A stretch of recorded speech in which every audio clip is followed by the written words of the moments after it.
네, 삼성동 사저로 돌아간 박 전 대통령의 향후 행보에 정치권 시선이 쏠리고 있습니다. 적절한 시기에 법적, 정치적 투쟁에 나설 것이라는 관측과 함께 박 전 대통령의 행보가 대선 초기 변수로 작용할 것이라는 전망까지 나오고 있습니다. 네, 오늘 이 시간 허용범 전 국회 대변인, 최진 세안대 부총장 두 분 모시고 이야기 나눠보겠습니다. 어서 오십시오. 어서 오십시오. 예, 안녕하십니까. 네.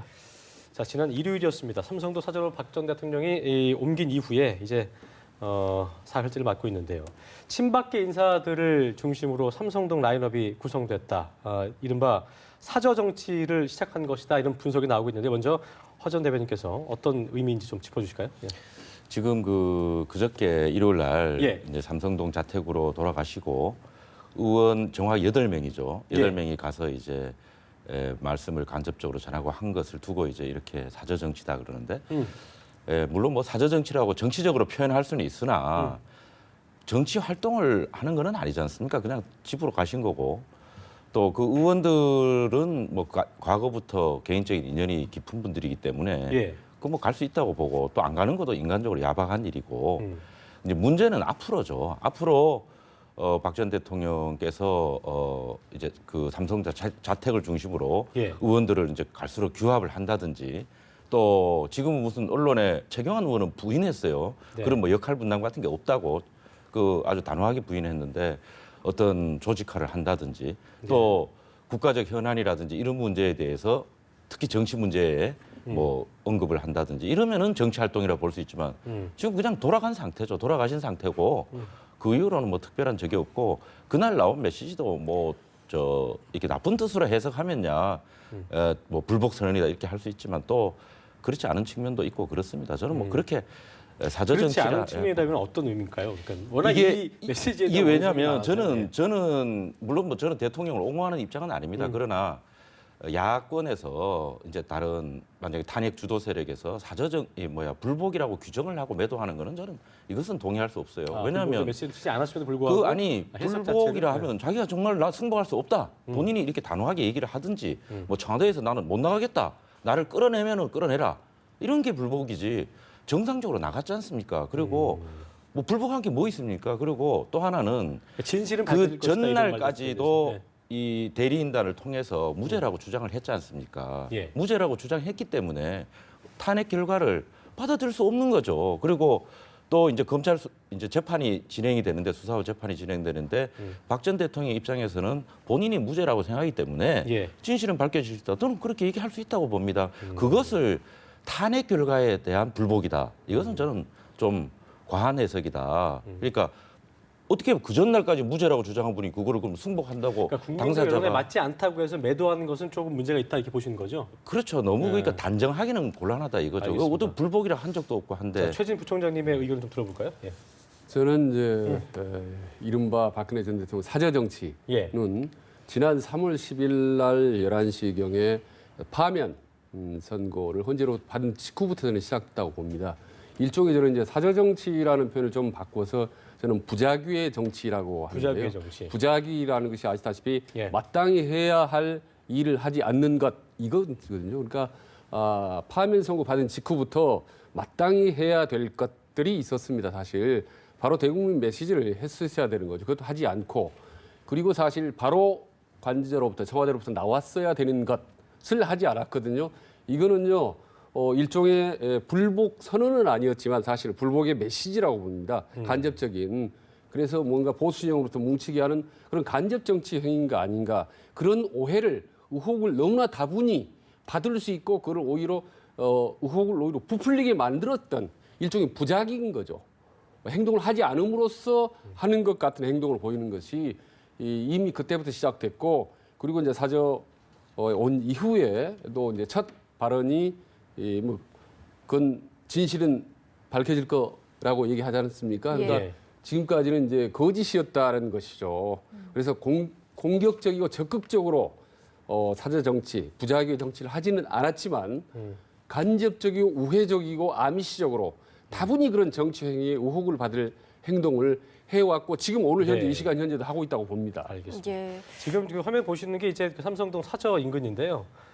지금 뭐 JTBC의 차량이 지나가려고 하자 이제 그 박 전 대통령의 지지자로 보이는 분이 이제 바닥에 좀 밀고 들어누워서 있네요. 좀 경찰 예. 제지하고 있는 상황이고 차를 밀는 예, 모습도 이런 상황이 보이고 좀 있습니다. 계속 지속되는 건 좀 문제가 있다고 볼 수 있을 텐데 어떻게 좀 보고 계세요? 그렇죠. 저게 저런 게 이제 지금이야 뭐 며칠 안 됐으니까 충분히 우리가 이해할 수 있다 하지만은 오랫동안 그 지속되는 것은 여러 예. 가지 이제 문제가 있고 또 하나 이제 대통령께서 그날 모든 것을 안고 가겠다 이렇게 말씀하셨지 않습니까? 네. 그런 의미에 저는 굉장히 큰 의미가 담겨 있다고 생각하고 앞서도 말씀드렸다시피 본인은 억울한 게 많겠죠. 본인 입장에서 보면 또 무죄라고 생각하고 앞으로 재판에도 나와야 되고 검찰 수사도 받으셔야 될 텐데 그런 것들이 어떻든 간에 결과적으로 볼 때 우리나라가 이제 국민 통합으로 가고 네. 이 국론 분열이 더 이상 확대되지 않고 네. 이렇게 봉합되는 쪽으로 뭐 기여를 해주시는 게 옳지 않나. 그래서 그 사절을 들락날락 하는 분들도 저는 의원들도 뭐 개인적인 관계상 저는 그럴 수 있다고 봐요. 그럼 옛날에 김대중 대통령이나 노무현 대통령 퇴임하고는 그럼 그 의원들이 안 다녔습니까? 다 다녔지 않습니까? 김영삼 대통령도 마찬가지고요.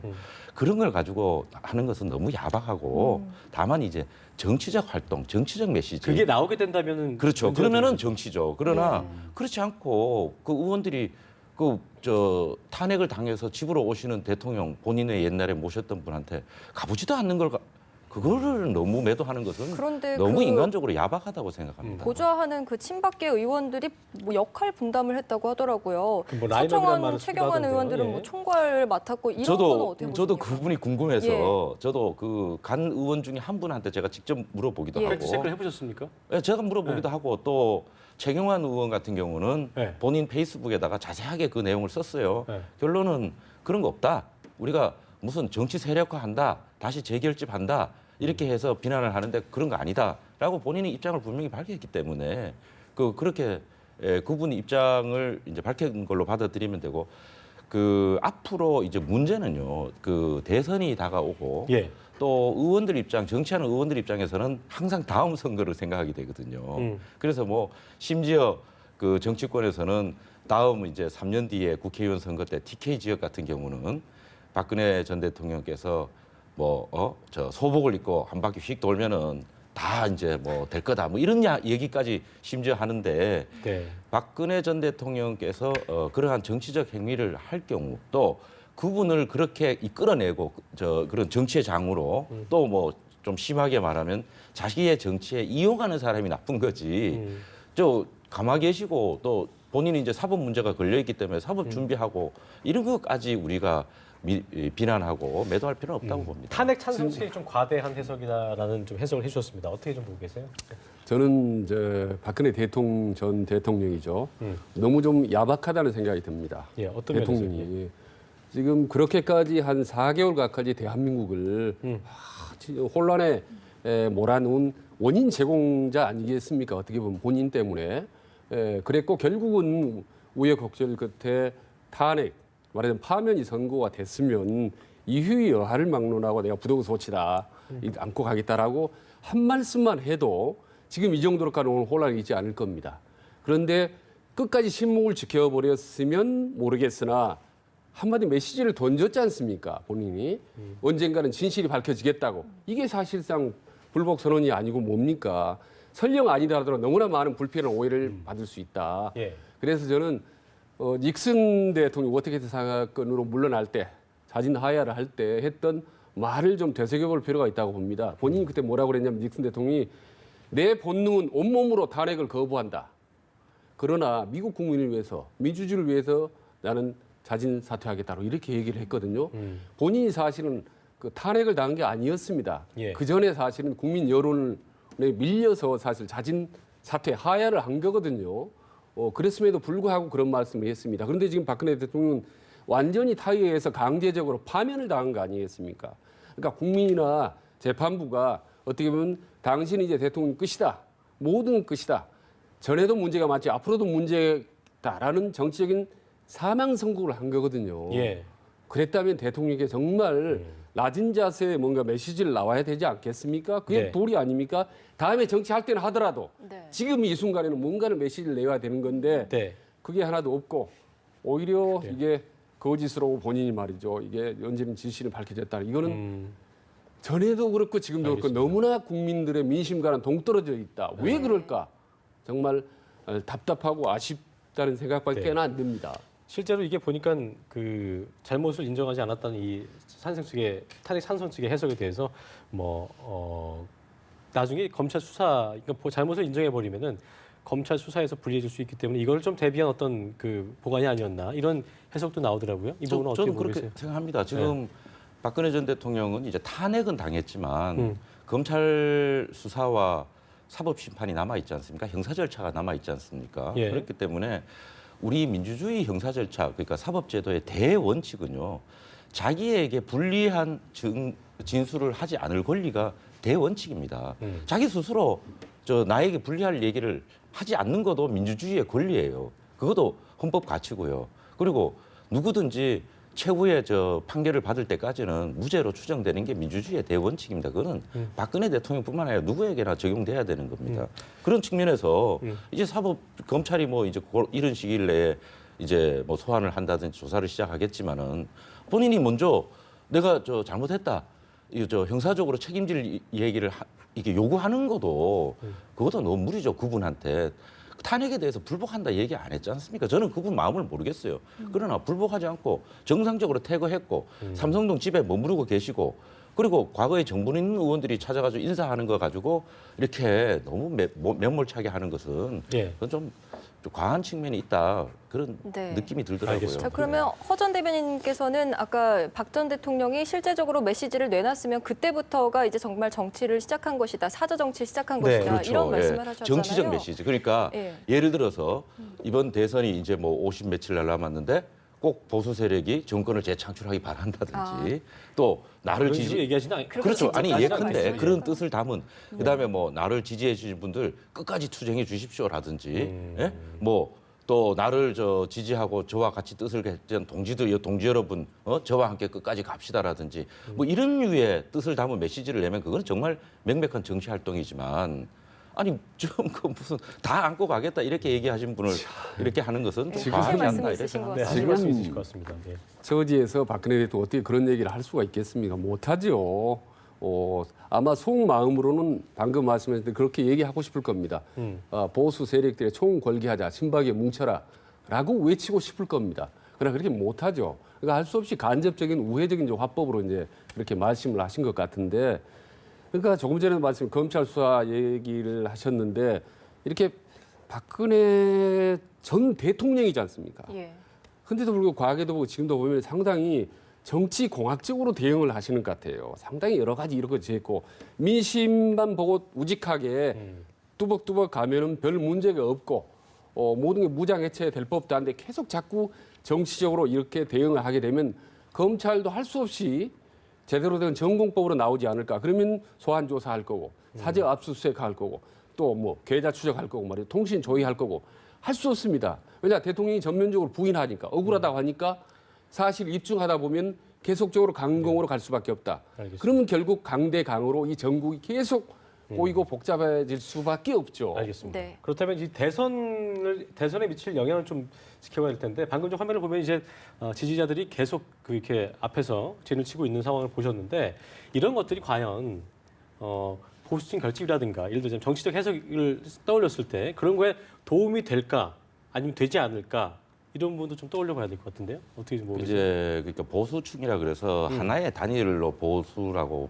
통칭하기는 굉장히 분화가 많아요. 네. 예를 들어서 자유한국당 같은 경우에 그 개별적으로 가는 의원들이라든지 탄핵 심판 과정에서 계속 승복을 공식적으로 당에서 공식적 입장을 승복해야 된다, 네. 승복한다, 존중한다 항상 그렇게 했지 않습니까? 그런 분들과 그 탄핵 결과를 승복하지 못하는 태극기 소위 말하는 이제 태극기 세력과는 네. 같은 보수의 결을 갖고 있지만은 이제 약간 다른 입장이 다른 거고 또 앞으로 이제 대선 국면에서 그런 이제 행동들로 나타날 텐데 선거운동 과정에서 행동들로 나타날 텐데 자유한국당은 큰 틀에서 보수라는 측면에서는 같지만 정치의 공식적인 정치 집단하고 또 일반 시민하고 또 열렬 지지자분들하고는 약간의 차이가 있죠. 예컨대 지난번 그 노무현 대통령께서 이제 퇴임하고 봉화마을로 내려가셨지 않습니까? 고향으로 내려가셨는데도 거기서 매주죠. 매주 무슨 요일 날 나와가지고 이제 그 지지자들 오면은 연설하고 그랬지 않습니까? 네.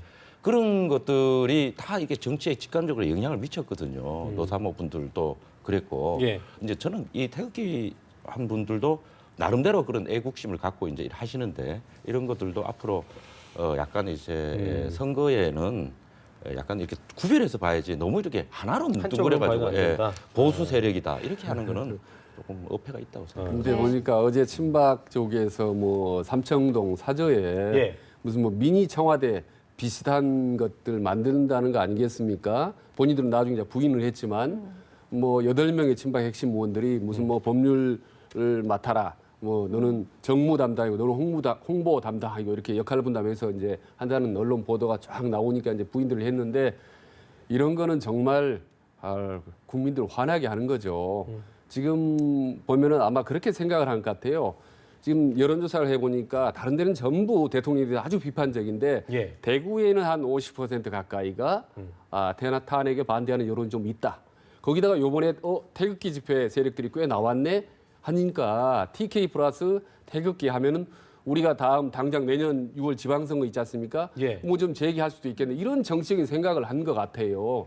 근데 그런 것들이 지금 때가 아니지 않습니까? 네. 지금 국민들이 분노하고 이게 아직 지금 마무리도 짓지도 않았는데 이 판국에 저런 건 뭔가를 미래를 도모한다는 건 정말 친박계 나가서 자유한국당 스스로가 자꾸 어려운 궁지로 몰아가는 거죠. 스스로 자승자박하고 있는 거죠, 지금. 알겠습니다.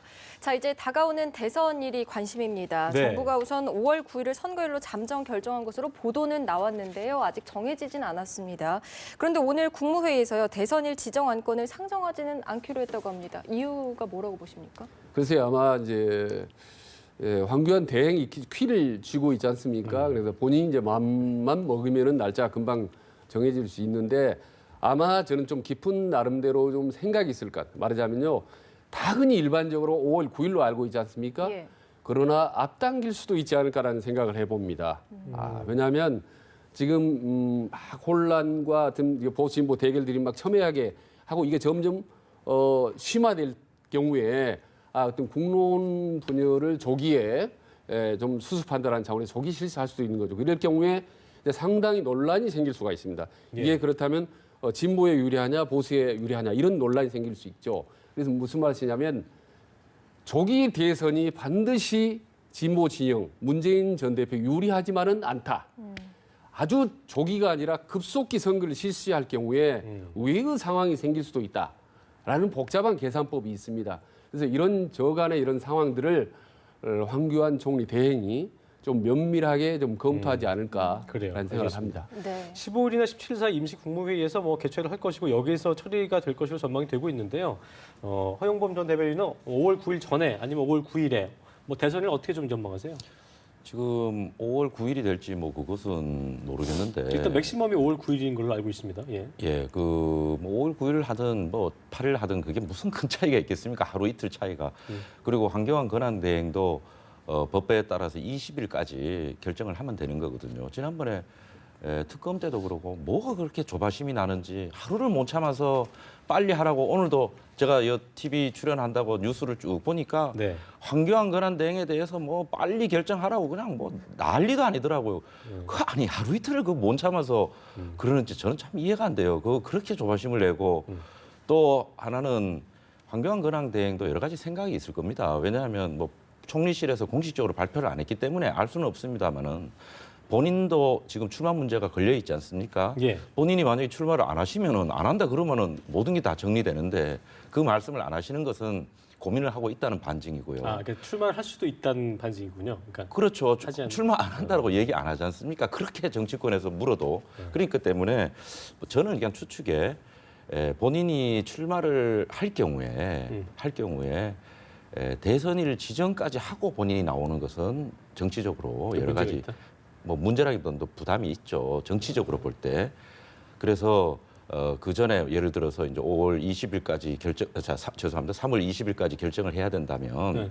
출마를 한다면 그 전에 본인이 이번 주 내로는 출마 의사 선언을 밝혀야겠네요. 하고 오늘 아침 보니까 뭐 7일 남았다고 이렇게 네네.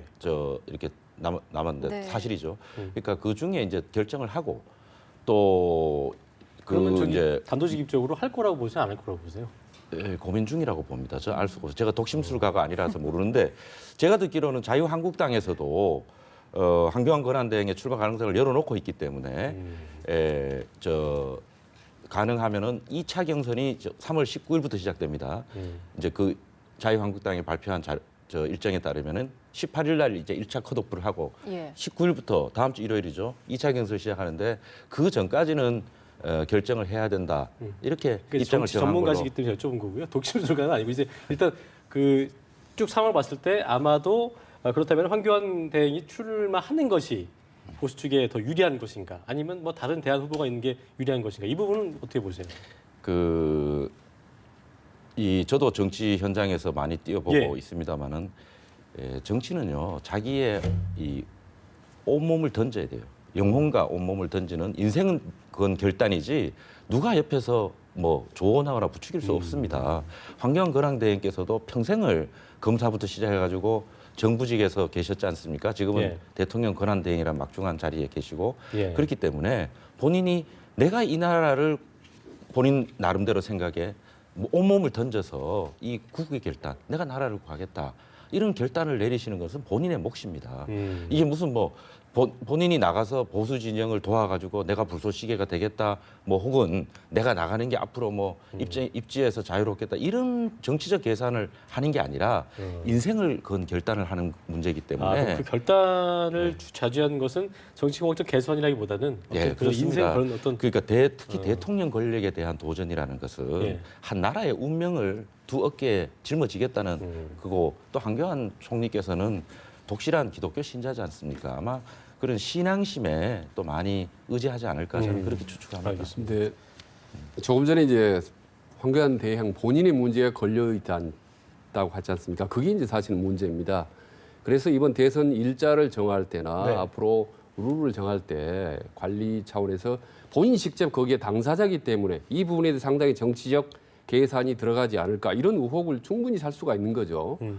이런 문제가 있고 다만 이제 조금 전에 나오는 게 나올까 말까 이런 부분이 있는데 본인이 만약에 출마를 할 경우에 보수 진영에서는 당연히 유리하죠. 좋죠. 박수를 칠 수가 있죠. 특히 나와서 경선에서 이겨도 좋고 장렬하게 져도 좋고 우리 속된 말로 그림이 되는 겁니다.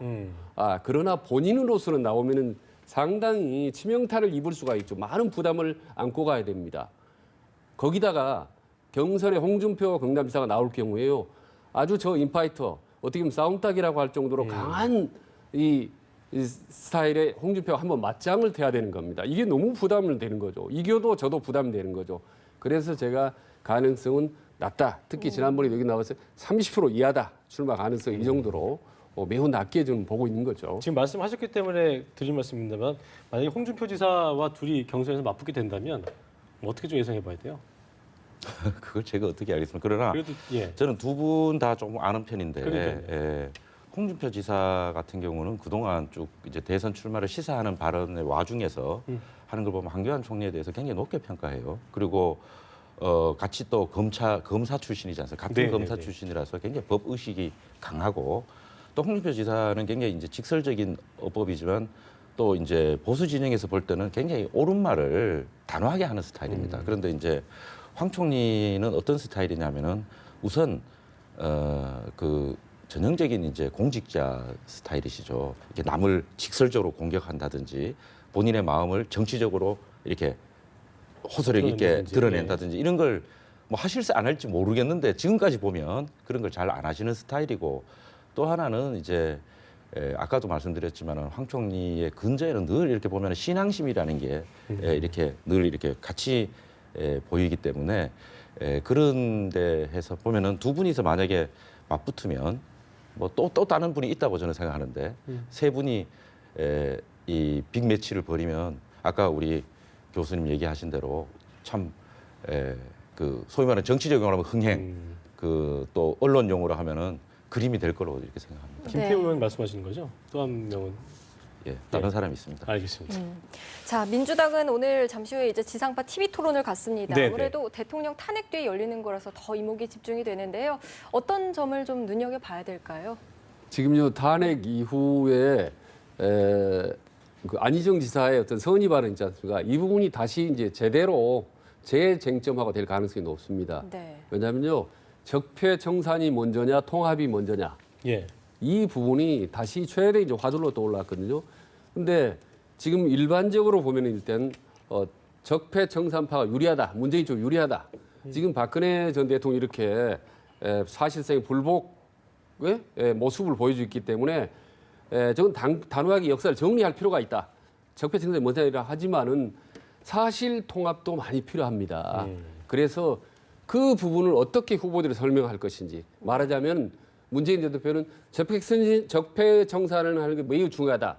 그러나 통합을 어떻게 할 것이냐 이 부분을 보여줘야 됩니다. 네. 그렇지 않고 적폐청산만 일방적으로 강조하다 보면 상당히 뭔가 강경하다. 뭐 이런 거부 세력을 양산할 수가 있거든요.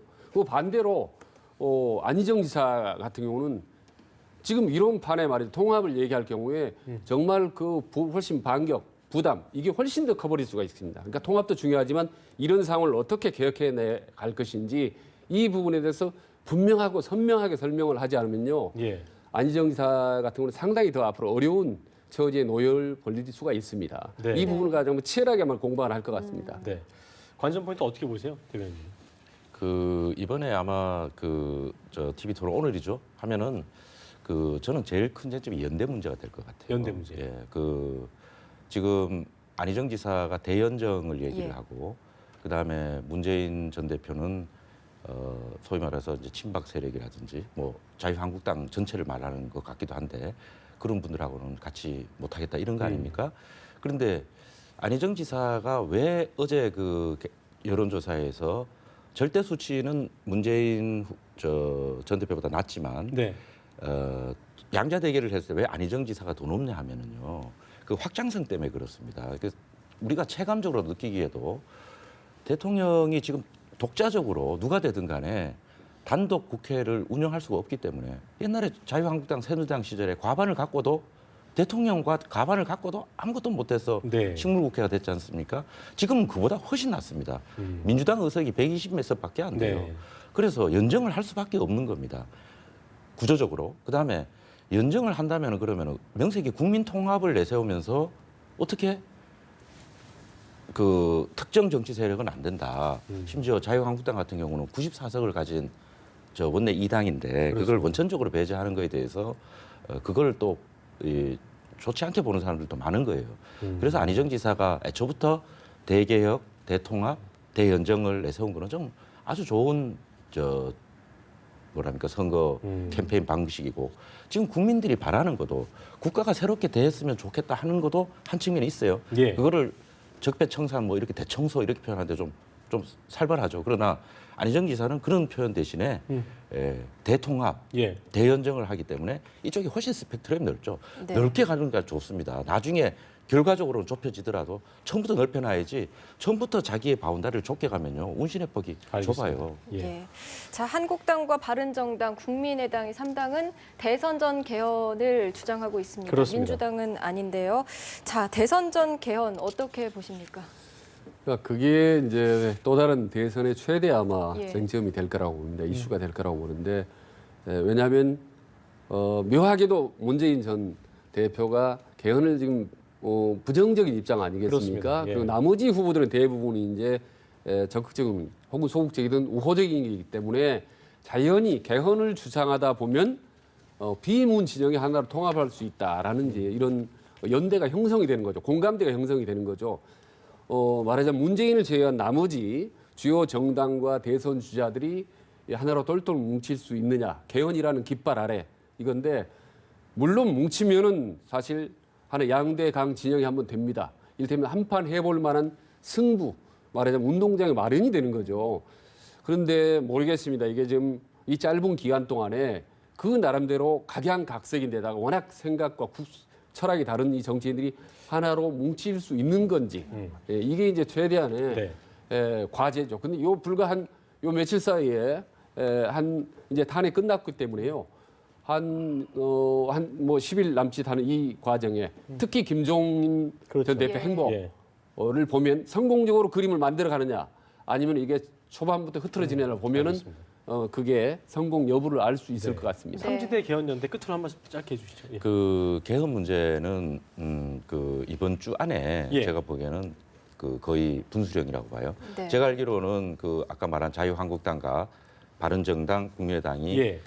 이번 주 안에 개헌 발의를 할 거로 이렇게 듣고 있어요. 네. 그것은 헌법상 150명 이상이 그러니까 과반수죠. 네. 개헌 발의를 하면 그 다음부터는 강제 조항입니다. 발의를 하면 20일 동안 국민 공고를 하고 공고부터 60일 안에 국회 의결을 하게 돼 있어요. 강제 조항입니다. 그거는 뭐 네. 하고 말고가 아니라 가게 돼 있습니다. 강제 조항이군요. 예. 그렇습니다. 해야 한다 이렇게 돼 있습니다. 그리고 그 이제 국회 의결이 3분의 2인데 그거가 이제 다음 고비가 되죠. 두 번째는 시간 문제인데 87년 같은 경우에요. 국회 발의하고 국민 투표까지 딱 40일 걸렸습니다. 40일이면 충분히 할 수 있는 거예요. 지금 저쪽에서는 뭐라 하냐면 시간이 없다 그러는데 자유한국당 등에서는 아니 대선하고 같이 하면 된다. 아직도 50여 일이 남아 있지 않느냐 이렇게 이제 얘기하는데 그래서 이번 주에 만약에 발의가 되면 지금은 이제 문재인 전 대표와 민주당이 공식적으로 이렇게 네. 거부하고 있는데 약간 상황이 달라질 수 있다 그러겠네요. 이렇게 봅니다. 이번 주 좀 잘 지켜봐야 될 것 같습니다. 예. 예, 오늘 대담 여기서 마무리 짓겠습니다. 네. 오늘 두 분 말씀 잘 들었습니다. 고맙습니다. 고맙습니다. 네, 고맙습니다.